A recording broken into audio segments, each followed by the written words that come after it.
All right, and for the last part of Chapter 2, we're going to talk about the brain and adaptation in the brain. So the idea of neuroplasticity is the ability for the brain to heal, grow new connections, and reorganize. We didn't really think the brain had much neuroplasticity, maybe about 50 years ago.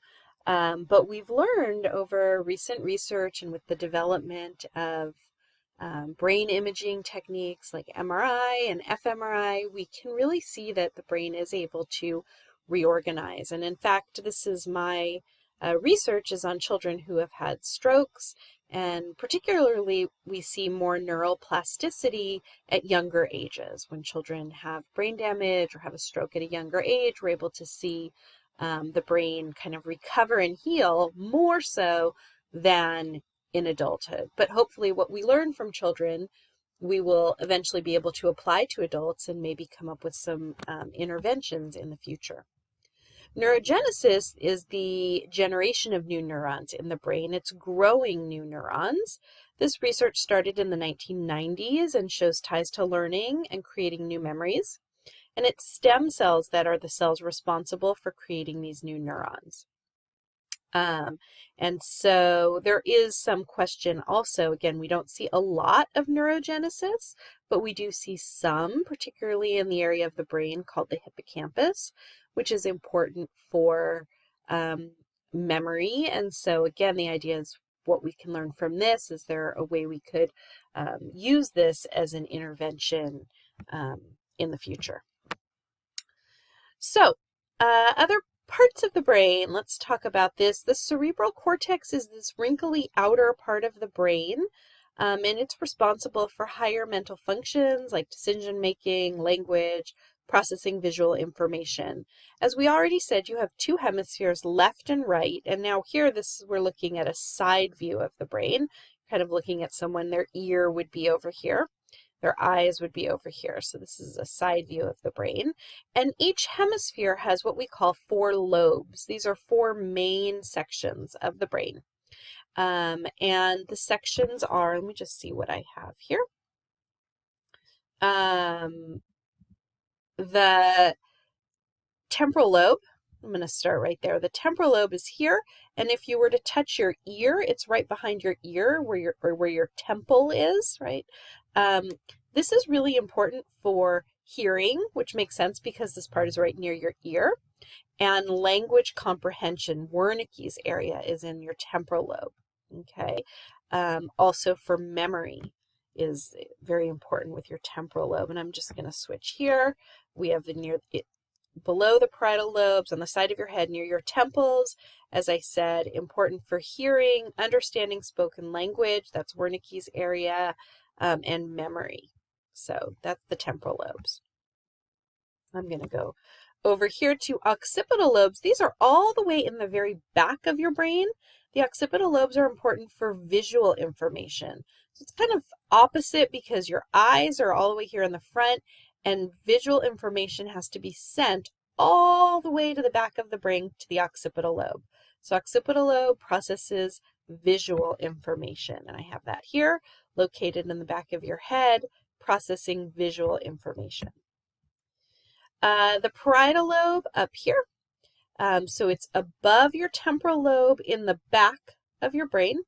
The parietal lobe, this is important for sensory information. So touch information is processed in the parietal lobe. It's actually processed right here in what we call the sensory strip, and is important for visuospatial information. Things like finding your way around the room without bumping into things, finding your way on a map.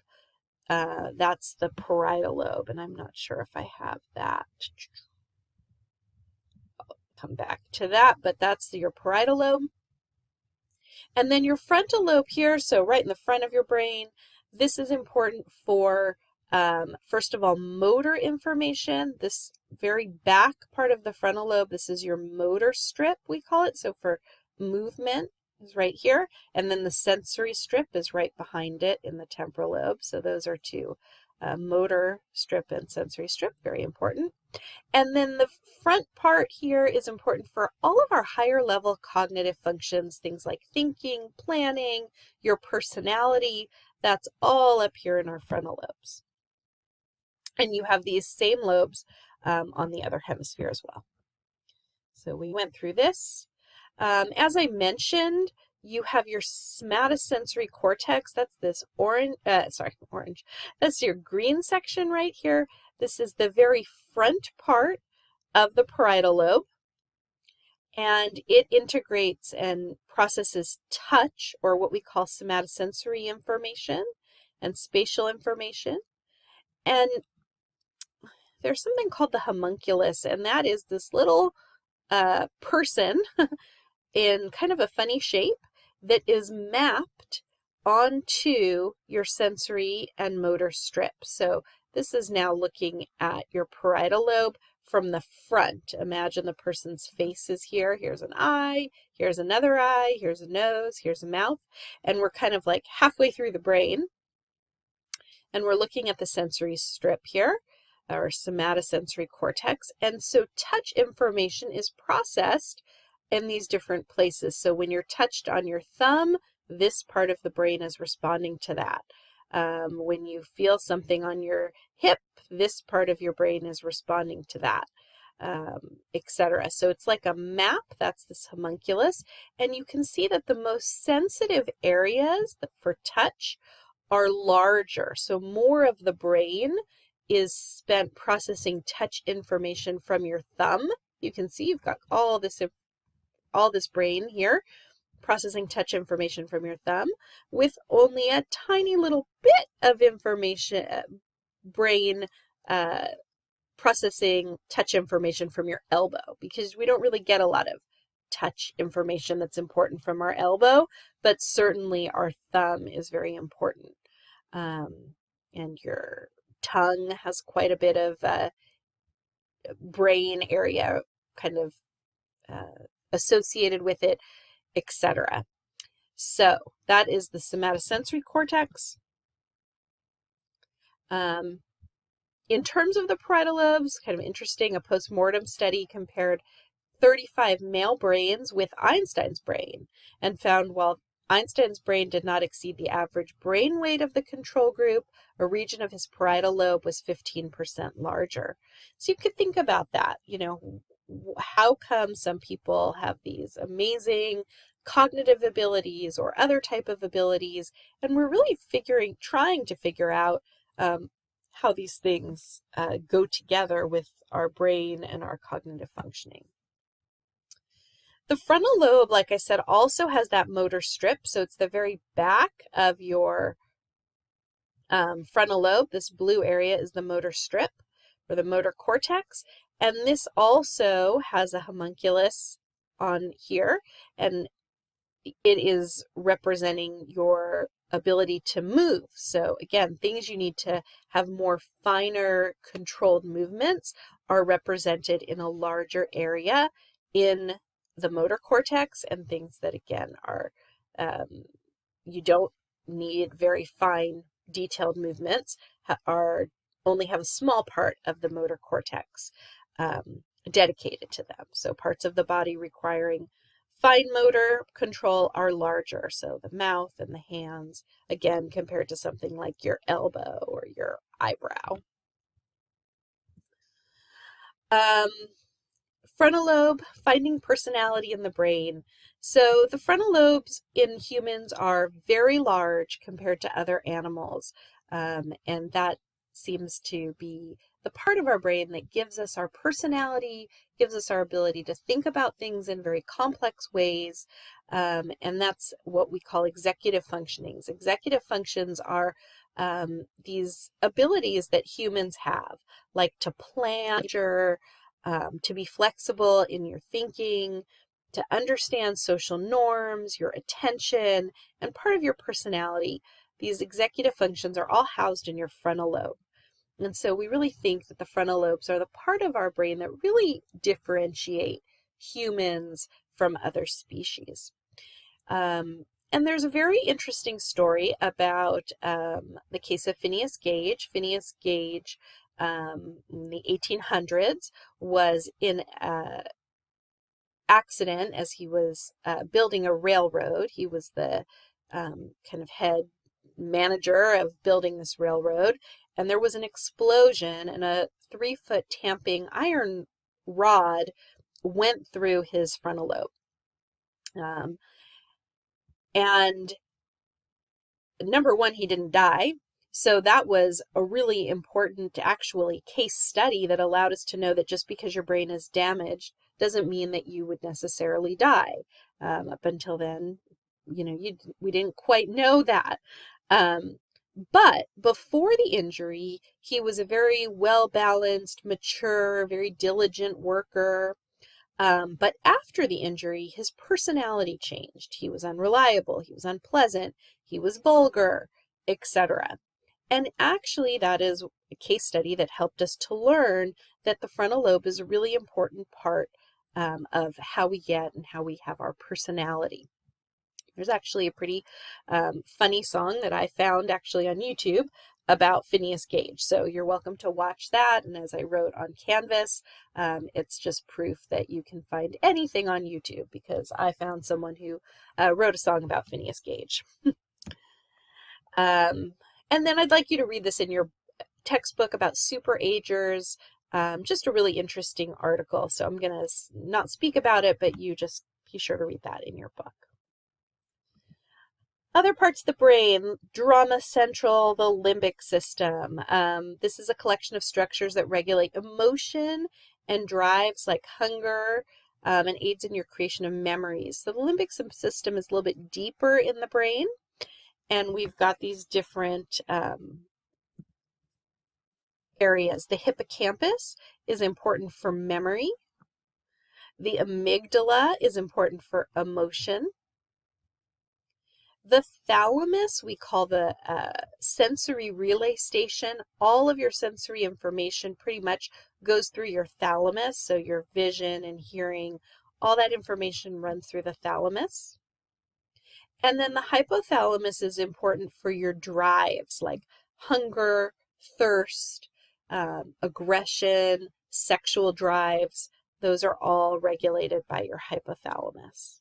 So these are 4 important areas in the brain to keep in mind.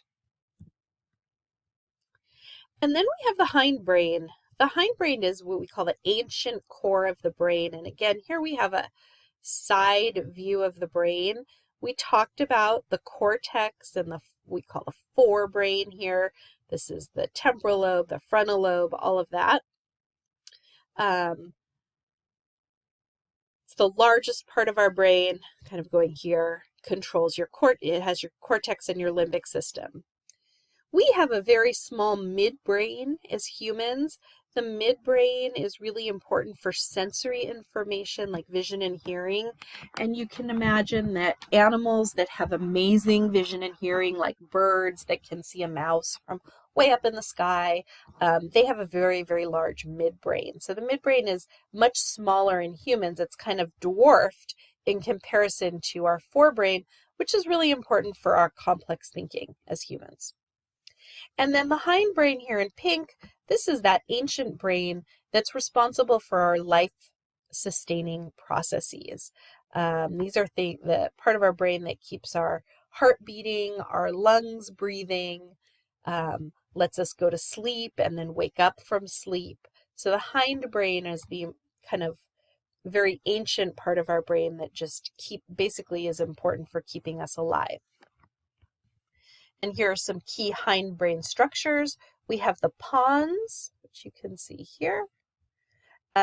Integrates movement between the right and left side of our body, but mostly is important for sleep. And without sleep, we will die. We'll learn about sleep. So sleep is very important, and that's the pons. The medulla, which is right down here, and it's actually, you can see, it's like the very top of the spinal cord is the medulla. This controls your vital reflexes like breathing and heart beating. So damage here cause death. And then we have the reticular formation, which you can see here. this leads to arousal. It basically allows you to wake up from sleep. And damage here would cause an irreversible coma. The person couldn't wake up. So that's a very important part. Reticular formation also seems to allow you to filter important information while you're sleeping, meaning that you wake up to your alarm clock but can sleep through some road noise. And then we have the cerebellum, which is right here. This is kind of like hanging off the back of our brain, called a little brain. It's very, looks a lot like our cortex. It's very bumpy. Very important in muscle coordination and balance, keeping you walking and coordinating all your movements smoothly, things like that. And then you'll read about Brandon and Christina's story, or you'll actually see some videos on Launchpad to see how they're doing. In terms of positive psychology, just think that every time you acquire new knowledge, like you did in this chapter, I know there was a lot of information, or you learn a new skill, you're creating new connections in your brain, and your brain continues to adapt and develop through the lifespan. And maintaining hope aids your brain adaptation when faced with stress, injury, or trauma. The more you use your brain, the more it adapts, the more it develops, and the more connections you make, which is really great for your brain. All right, thank you very much.